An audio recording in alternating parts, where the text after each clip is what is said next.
پہاڑوں کے دامن میں بسنے والا نوری گاؤں اس سال شدید ترین سردی کی لپیٹ میں تھا۔ برفانی ہواؤں نے پورے علاقے کو جما دیا تھا۔ گاؤں کے گھروں کی چھتوں پر برف کی موٹی تہ جمی تھی، راستے پھسلن سے بھرے تھے اور کہیں کہیں پر برف کی چادریں دھنس کر جھیلیں سی بن گئی تھیں۔ لوگ گھروں میں دبکے بیٹھے تھے۔ اسی گاؤں میں عاطف نام کا ایک غریب مگر محنتی لکڑہارا رہتا تھا۔ وہ روزانہ جنگل سے لکڑیاں کاٹ کر لاتا اور چند سکے کماتا جن سے گھر کا مشکل سے گزارا ہوتا۔ اس کی بیوی حلیمہ نرم دل مگر فکر مند عورت تھی۔ ان دونوں کے 2 چھوٹے بچے بھی تھے جو سردی سے ٹھٹر رہے تھے۔ برف باری نے کئی دنوں سے جنگل کا راستہ بند کر رکھا تھا۔ عاطف کے پاس نہ کام تھا نہ گھر میں جلانے کے لیے لکڑی۔ بچے ٹھٹر رہے تھے اور گھر میں فاقے ہونے لگے تھے۔ اسی گاؤں میں ایک رئیس رہتا تھا، بدر الدین خان۔ دولت اس کے پاس بے شمار تھی مگر دل بالکل پتھر کا۔ وہ محتاجوں کی حالت دیکھتا مگر ہنستا رہتا۔ اس کی دولت کا ہر سکے اس کے لیے غرور کی نشانی تھا۔ ایک صبح بدر الدین خان اپنے قیمتی گھوڑے پر پہاڑی راستے سے دوسرے گاؤں جانے لگا تاکہ وہاں سے نایاب قیمتی پتھر خرید سکے، لیکن راستہ برف سے بھرا تھا۔ چلتے چلتے اس کی چادر کی جیب پھٹی اور اس کی زمرد اور ہیروں سے بھری ایک چھوٹی سی تھیلی پہاڑ کی ڈھلان سے نیچے لڑک کر کہیں غائب ہو گئی۔ جب اسے احساس ہوا تو اس کا رنگ اڑ گیا۔ ہائے میری قسمت! یہ تھیلی تو میری تمام سرمایہ کاری کا راز تھی۔ نوکروں کو دوڑایا، پہاڑ کھنگال مارا مگر تھیلی کا کچھ پتہ نہ چلا۔ بدر الدین نے غصے اور بے چینی میں پورے گاؤں میں اعلان کرایا، جو شخص میری قیمتی پتھروں کی تھیلی مجھے واپس لائے گا اسے 20 طلائی سکے انعام میں ملیں گے۔ گاؤں والے کانوں پر ہاتھ رکھ کر ہنس پڑے۔ 20؟ یہ تو اپنے نوکروں کی اجرت میں بھی پوری رقم نہیں دیتا، ہمیں کیا دے گا؟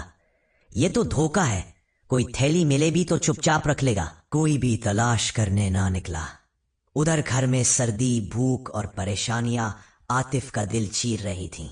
بچوں کی سفید پڑتی رنگت اور حلیمہ کے پاؤں کی نیل پڑی جلد دیکھ کر اس کا دل بھر آتا۔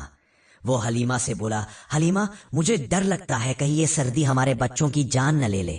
ٹھنڈی سانس بھری، عاطف اگر اللہ نے چاہا تو سب بہتر ہوگا، بس حوصلہ رکھو۔ ایک صبح عاطف جرأت کر کے برف میں لکڑیاں تلاش کرنے نکل پڑا۔ ہاتھ سن ہو رہے تھے، سانس دھواں بن رہا تھا۔ وہ رسی سے بندھا کلہاڑا سنبھالتے ہوئے ایک پتھریلی ڈھلان پر چڑھ رہا تھا کہ اسے برف میں کوئی چمک دکھائی دی۔ اس نے جھک کر برف ہٹائی تو زمرد، موتیوں اور ہیروں سے بھری ایک چھوٹی ریشمی تھیلی اس کے ہاتھ آ گئی۔ وہ چونک گیا، یہ تو بدر الدین خان کی تھیلی لگتی ہے۔ اس کے دل میں شدید کشمکش شروع ہو گئی۔ اگر رکھ لیں تو بچوں کی تکلیف ختم ہو جائے گی، مگر یہ کسی کی امانت ہے، کیا میں اپنی روح کا سکون کھو دوں؟ اس کی آنکھوں میں بچوں کے چہرے بھی گھوم رہے تھے اور امانت داری کا احساس بھی۔ آخر اس نے آہ بھری، نہیں، یہ میرا حق نہیں، اللہ نے چاہا تو رزق اور طریقے سے دے گا۔ وہ تھیلی گھر لے آیا۔ حلیمہ نے چمکتے پتھروں کو دیکھ کر حیران ہو کر کہا، یہ کہاں سے لائے؟ عاطف نے ساری بات بتائی۔ حلیمہ نے کچھ دیر خاموشی کے بعد کہا، عاطف میں بھی ماں ہوں، بچوں کی تکلیف دیکھتی ہوں، پر تمہاری امانت داری میرا غرور ہے۔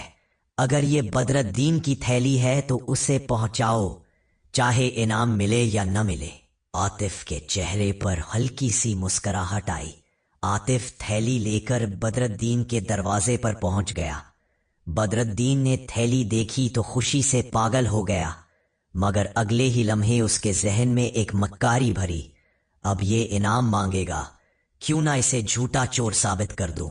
اس نے تھیلی کھولی، پتھر گنے اور اونچی آواز میں چلایا، یہ تھیلی تو آدھی خالی ہے، اس میں اصل میں 20 قیمتی پتھر تھے مگر اب صرف 10 ہے، یقیناً تم نے چوری کی ہے۔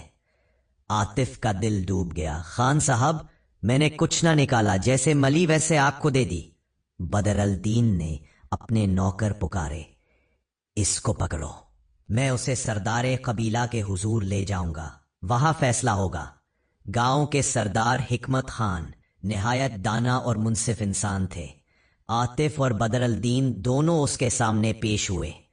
بدر الدین چلا اٹھا، حکمت خان، اس نے میری تھیلی سے آدھے قیمتی پتھر چرا لیے۔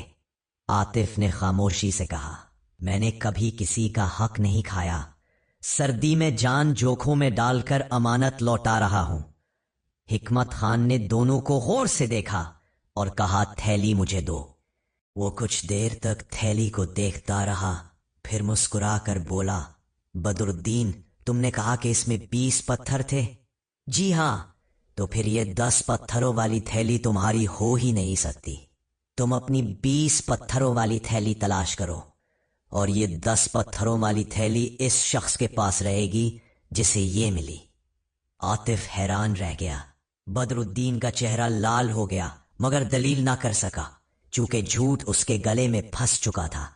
بدر الدین کے جانے کے بعد حکمت خان نے عاطف سے کہا، میں نے پہلی نظر میں ہی پہچان لیا کہ سچ تمہارے ساتھ ہے۔ یہ تھیلی اب تمہاری ہے، اور میری طرف سے بھی تمہارے لیے کچھ ہے۔ اس نے صندوق کھولا اور کافی سا روپیہ، گرم کپڑے اور لکڑیوں کے گٹھے عاطف کے حوالے کر دیے۔ عاطف، تمہاری سچائی قیمتی پتھروں سے بھی بڑھ کر ہے۔ عاطف کی آنکھوں میں شکر کے آنسو آ گئے۔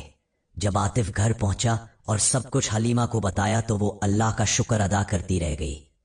مگر اگلے ہی دن حلیمہ نے کہا، عاطف، میں سوچتی ہوں اصل مالک بدر الدین ہے۔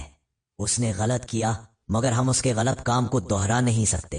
جا کر اسے تھیلی واپس دے دو۔ عاطف نے فوراً سر جھکا کر کہا، تم نے میرے دل کی بات کہہ دی۔ عاطف دوبارہ بدر الدین کے گھر گیا اور کہا، خان صاحب، یہ رہی آپ کی تھیلی، ہم کسی اور کا مال اپنے پاس رکھ کر خوش نہیں رہ سکتے۔ بدر الدین گہری شرمندگی میں ڈوب گیا، اس کی آواز بھرا گئی، عاطف، میں نے تم پر الزام لگا کر بہت بڑی غلطی کی۔ اصل میں اس تھیلی میں 10 ہی پتھر تھے، میں نے لالچ میں آ کر جھوٹ بولا تھا۔ تمہاری سچائی نے میری آنکھیں کھول دی ہیں، مجھے معاف کر دو۔ عاطف مسکرا دیا، خان صاحب، غلطی انسان کرتا ہے، لیکن اسے مان لینا بہادری ہے۔ میں آپ سے ناراض نہیں۔ بدر الدین نے اپنے دل پر ہاتھ رکھ کر کہا، آئندہ کبھی دھوکہ نہیں دوں گا۔ اب میں اپنی دولت نہیں، اپنے عمل سے بڑا بنوں گا۔ وقت گزرتا گیا، بدر الدین واقعی بدل گیا۔ وہ غریبوں کی مدد کرنے لگا۔ گاؤں میں برسوں بعد پہلی بار سب لوگ ایک دوسرے کے لیے دل کھول کر دعا کرنے لگے۔ عاطف کے گھر میں خوشحالی آنے لگی۔ سردار کے دیے ہوئے سرمائے سے اس نے لکڑیوں کی دکان بنا لی۔ وہ اور حلیمہ اپنے بچوں کے ساتھ آرام و سکون سے رہنے لگے، اور لوگ آج تک کہا کرتے ہیں، اس برفیلے گاؤں کو انسانیت کی گرمی عاطف نے دی تھی۔